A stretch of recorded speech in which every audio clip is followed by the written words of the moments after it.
통해서 고린도전서 후반부로서 고린도 교회 성도들이 바울에게 질문한 내용에 대한 답변을 계속해서 보고 있습니다.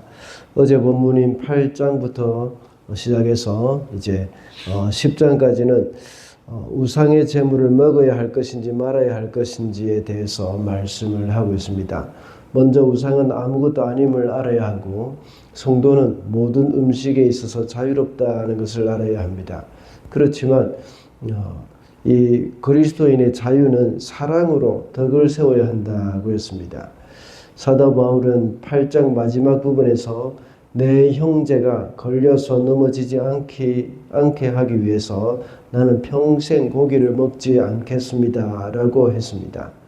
이 말에 이어서 바울은 자신의 본을 이제 이야기를 하고 있는 것이죠. 앞서 평생 고기를 먹지 않겠다는 말을 하면서 고린도 교회 성도들에게도 역시 이웃에게 덕을 세우기 위해서 그리스도인의 자유를 절제할 것을 요청하고 있습니다. 그리고 오늘 본문에서는 바울 자신이 포기한 그 권리를 말을 하고 있는 것이죠. 우리 성도들도 역시 주의 복음을 위해서 그리고 형제 사랑을 위해서 마땅히 누려야 할 권리를 포기도 할 수 있어야 한다는 것입니다. 그래서 오늘은 이 바울이 포기한 것이라는 제목으로 말씀을 살펴보도록 하겠습니다.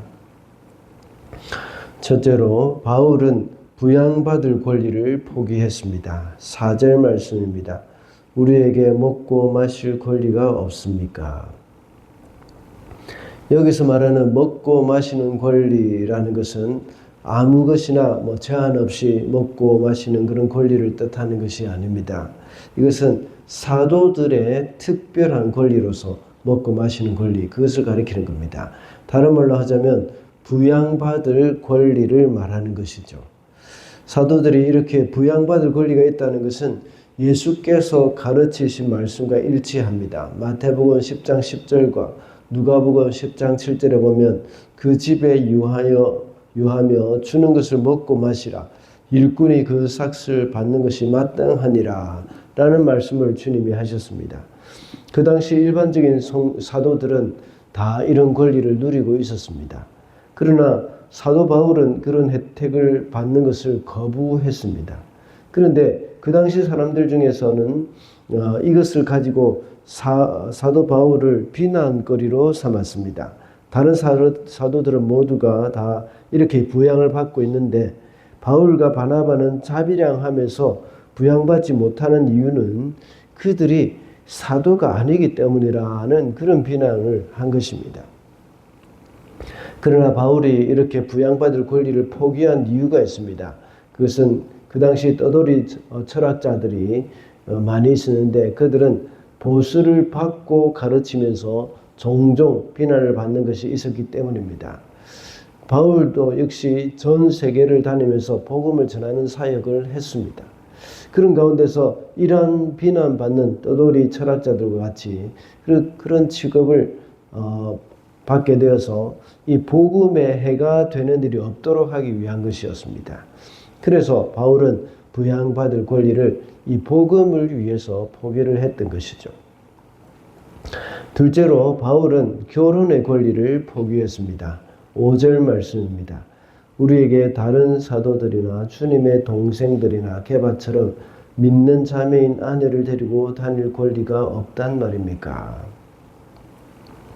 여기서 말하는 다른 사도들이란 예수님의 12 제자들을 가리키는 말입니다. 그리고 주님의 동생들은 예수께서 부활하신 후에야 이제 비로소 믿게 된 야고보와 유다를 가리키는 말입니다. 오늘 본문에서는 특이한 부분이 나타나는데 이 다른 사도들을 언급을 하면서 게바를 따로 언급을 하고 있습니다. 게바는 베드로를 가리키는 다른 이름이죠. 이렇게 따로 베드로를 언급한 이유가 있습니다. 그것은 베드로는 사도들 중에 가장 권위 있는 사도로 추앙을 받았기 때문이기도 합니다. 그뿐만 아니라 우리가 1장에서 살펴본 바와 같이 고린도 교회는 이 바울파, 아볼로파, 게바파 이렇게 서로 나누어 있었습니다. 그 중에 사도 바울의 그 사도성을 의심하는 사람들 중에 대부분이 이제 게바파, 이 베드로를 따르는, 나는 베드로를 따르는 사람들이다 하고 말하는 이 게바파였기 때문에 오늘 본문에서는 따로 게바를 또 언급을 했다고 볼 수 있습니다. 이런 사도들은 모두가 다 아내를 데리고 선교 여행을 다녔던 것이죠. 그 당시 예수님의 제자들 중에서 요한을 제외하고는 모두가 다 결혼을 한 사람들이었습니다. 그렇게 다니게 되면 당연히 각 교회로부터 부양을 받을 때에 가족들을 모두 다 부양을 해야 하는 그런 부담도 있게 마련입니다. 그렇지만 사도 바울은 그것을 거부했을 뿐만 아니라 이 결혼도 하지 않았기 때문에 아내도 역시 없었던 것입니다. 그는 결혼할 수 있는 권리조차도 포기했다는 것을 알 수가 있습니다. 이렇게 결혼을 하지 않은 것은 지난번에 7장에서 우리가 본 바와 같이 주의 복음 때문이요 주의 일을 위한 것이라고 했습니다. 이와 같이 사도 바울은 살아도 주를 위해서 살고 죽어도 주를 위해 죽는 그런 사람이었다는 것입니다. 심지어 결혼도 역시 주를 위해 하지 않았다는 것을 우리가 알 수가 있습니다. 주님이 우리를 위해서 베풀어 주신 당연한 것은 그것을 당연한 것도 누릴 수 있는 우리는 누릴 수 있습니다. 그렇지만 우리가 누릴 수 있는 이것도 역시 주를 위해서 주님을 위해서 포기할 때 하나님은 더욱더 기뻐하실 것이라는 생각을 하게 됩니다. 마지막으로 바울은 노동하지 않을 권리를 포기했습니다. 6절 말씀입니다. 나와 바나바에게만은 노동하지 않을 권리가 없단 말입니까? 첫 번째 대지에서 부양받을 권리와 일맥상통하는 말씀이긴 합니다. 방금 읽은 6절에서 노동이라는 말은 육체 노동을 뜻하는 것이죠.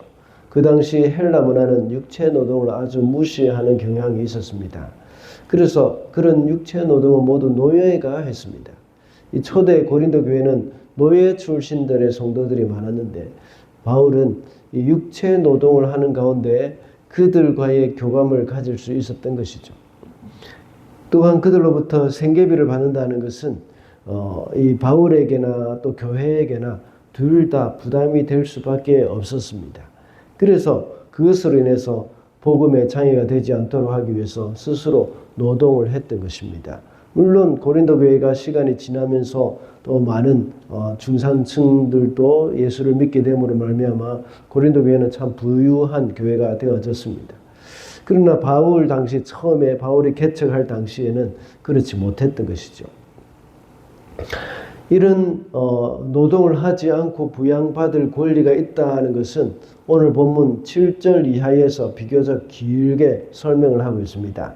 사람의 관례와 율법에 근거해서 말을 하고 있는 것이죠.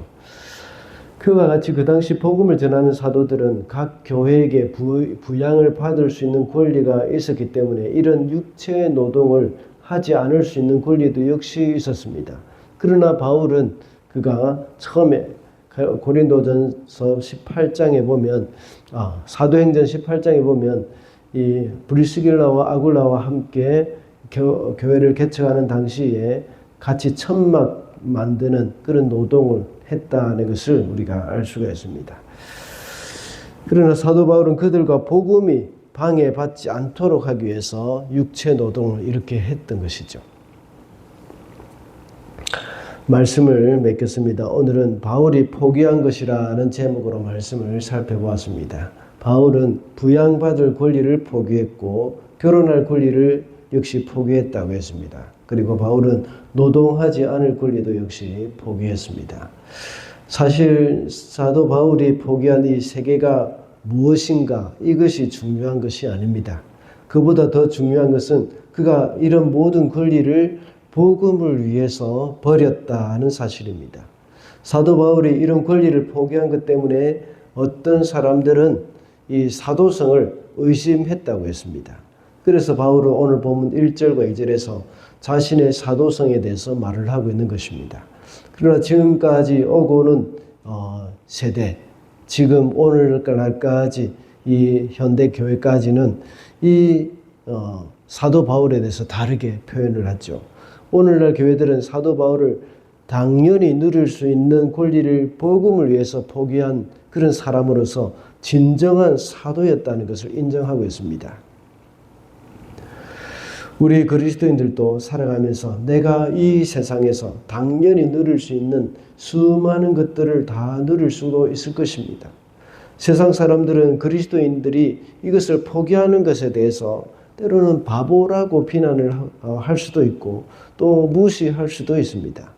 그러나 주님을 향해서 마음이 열린 겸손한 사람들은 우리의 권리 포기하는 그런 모습을 보면서 그 안에서 진정한 그리스도인의 모습을 발견을 하게 되는 겁니다. 그래서 우리의 자아는 죽고 나는 죽고 내 안에서 그리스도의 형상을 발견하게 되는 일이 일어나게 된다는 것을 기억해야 하겠습니다. 꼭 이 세 가지가 아니라도 우리가 누릴 수 있는 당연한 권리도 복음을 위해서 기꺼이 포기할 수 있는 저와 여러분이 되시기를 바랍니다.